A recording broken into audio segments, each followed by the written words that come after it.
1 लाख भारतीयों को इजरायल से बुलावा, युद्ध की वजह से फैसला, सरकार देगी इजाजत। फिलिस्तीनी आतंकी ग्रुप हमास ने बीते 7 अक्टूबर को इजरायल पर कथित तौर पर ताबड़तोड़ 5000 रॉकेट दागते हुए हमला किया था, जिसमें 1400 इजरायलियों की मौत हो गई थी। इसके बाद इजरायल की बमबारी में अब तक करीब 8000 फिलिस्तीनियों की जान चली गई है।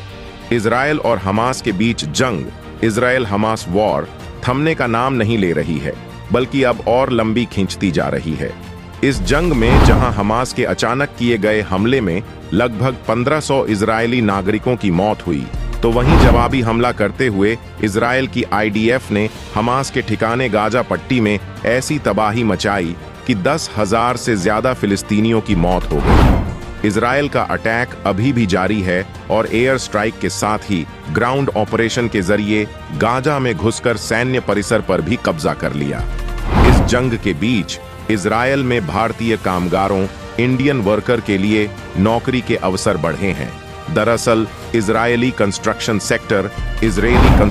सेक्टर में 1000 भारतीय श्रमिकों को काम पर रखने की अनुमति सरकार से मांगी है। जंग के माहौल में श्रमिकों की भारी कमी, इजरायल और हमास की जंग में दोनों ओर से भारी नुकसान हुआ है। इसके साथ ही कंस्ट्रक्शन से लेकर अन्य गतिविधियों पर भी बुरा असर पड़ा है। हमास के हमले के जवाब में इजरायल की ओर से किए गए युद्ध का ऐलान किया गया और इसकी शुरुआत के बाद से ऐसे फिलिस्तीनियों ने अपना वर्क परमिट खो दिया जो इजरायल में तमाम सेक्टर्स में काम करते थे। इनमें सबसे ज्यादा प्रभावित कंस्ट्रक्शन सेक्टर हुआ है, जहां 90,000 श्रमिकों की कमी दर्ज की गई है। एक रिपोर्ट के मुताबिक इसकी भरपाई के लिए इजरायली बिल्डर एसोसिएशन ने न केवल देश की सरकार के सामने भारतीय श्रमिकों को काम पर रखने की अनुमति के लिए मांग रखी है, तो वहीं भारत सरकार के साथ भी बातचीत जारी है। विशेष टाइम्स न्यूज से सैयद शाहबाज की रिपोर्ट।